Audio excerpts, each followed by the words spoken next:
It was a silent walk. We were not saying a word. Back in 1998, Sunday Morning's Rita Braver, joined by Congressman John Lewis, returned to the Edmund Pettus Bridge in Selma, Alabama, scene of one of the landmark confrontations of the civil rights movement of the 1960s. Rita describes Lewis as one of the most inspirational people she's ever met, and you're about to see why. When you see something that is not right, not just, not fair, you have a moral obligation to say something, to do something. Watching Congressman John Lewis at work on Capitol Hill. Don't give up. No. Don't give in. No. Keep the faith.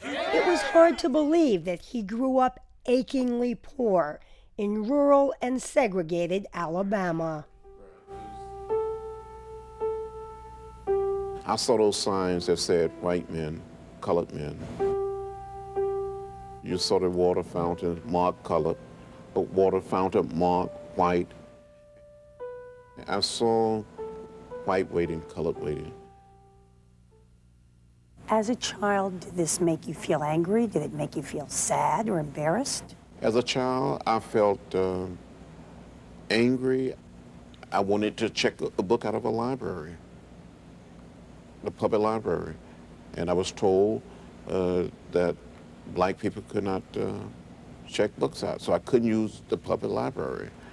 And all of this just made me more and more determined to get an education, to find a way to change the system and find a way to get out.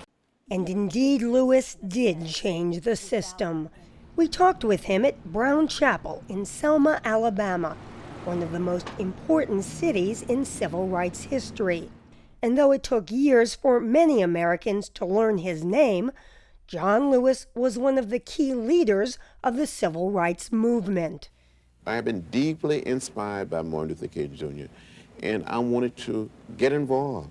So at 17, a scholarship student at the American Baptist Theological Seminary in Nashville, Tennessee, John Lewis joins with a small group of young people dedicated to nonviolent protest. They become known as the Sit-In Kids. Their mission, to desegregate lunch counters and movie theaters in Nashville. It was the first big story I ever covered. These young people were my heroes.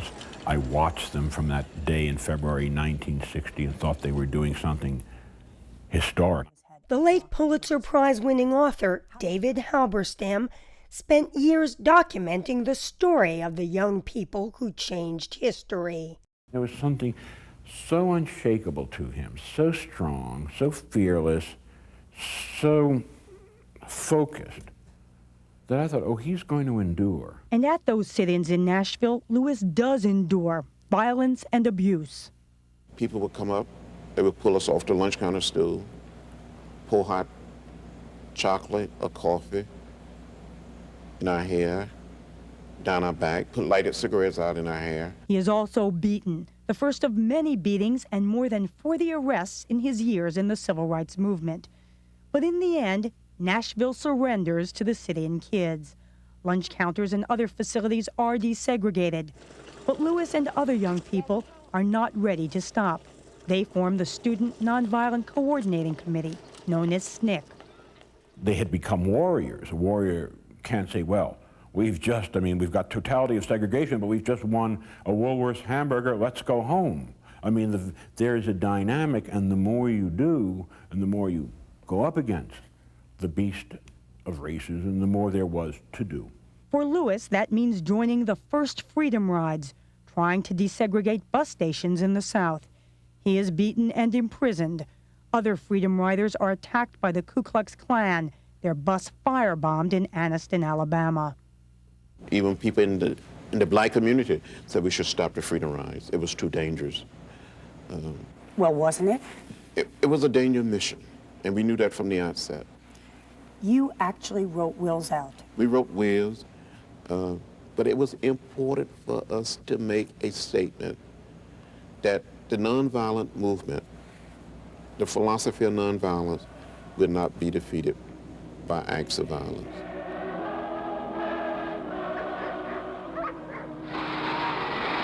So the protests go on in places like Birmingham, Alabama, where police turn fire hoses and dogs on high school students. Halberstam says the young people leading the movement followed a deliberate strategy. We are going to have to lure the beast out, and the beast is going to have to lash back at us, and when we do that, people will see, but it is going to entail great risk. And of course, the additional factor was that this was going to be in this new America of modern communications, it would be caught on television. And so the civil rights movement captures the nation's attention. And in June of 1963, young John Lewis, as chair of SNCC, is invited to join other senior civil rights leaders, including Dr. King, to meet with President Kennedy and tell him there will be a march on Washington for civil rights. The Kennedy administration did not want any part of the March on Washington. Well, they didn't see it as a good thing. They were also looking toward the 1964 election, and they didn't want to do anything to upset the South. That day, August 28, 1963, it was unbelievable. It was unreal. Lewis is one of the youngest leaders to speak that day. We're tired of being beaten by policemen. We're tired of seeing our people locked up in jail over and over again. And then you holler, be patient. How long can we be patient? We want our freedom, and we want it now. The march, along with the freedom rides and the sit-ins, leads to passage of the Civil Rights Act of 1964. But there are still barriers that need breaking. Lewis and others in the movement start training college students from all over the country to go south to register voters and inevitably to be arrested. Try to bring your knees all the way up to your elbows. Don't cross your legs. C-O-T-T-R-E-L-L. A key battleground will be Selma, Alabama, where only 2% of blacks of voting age are registered to vote. I do further personally swear that I will support and defend the Constitution of the United States and the Constitution of the State of Alabama. You take this oath, please say I do. I do. But Selma authorities continue to resist change, and that leads to one of the major events in civil rights history and in John Lewis's life. There's no plaque here, huh? There's a plaque, and I mean, here it is. On Sunday, March 7th, 1965, 600 people, led by Hosea Williams and John Lewis, began a march to Montgomery. well, A historical plaque with your name on it. it's somewhat unbelievable that the people of Alabama and the city of Selma will see fit these many years later to place a historic plaque, a marker here. But not unbelievable at all when you think about what happened as Lewis and Williams lead the protesters over Pettus Bridge on the day that becomes known as Bloody Sunday. What did you see down there? At this point, I could see lines and lines of state troopers. In unlawful assembly, you are to disperse. You are ordered to disperse, go home, or go to your church. They were beaten back with canes and clubs and whips and tear gas and nausea gas. I was hit in the head by a state trooper with a nightstick. I really believe to this day that I saw death. He's a simple man of great faith. That's his strength. His strength limits him from being, you know, one of these great charismatic leaders, but one day people are going to look around and say, oh my God, that's one of the great black heroes America's ever produced.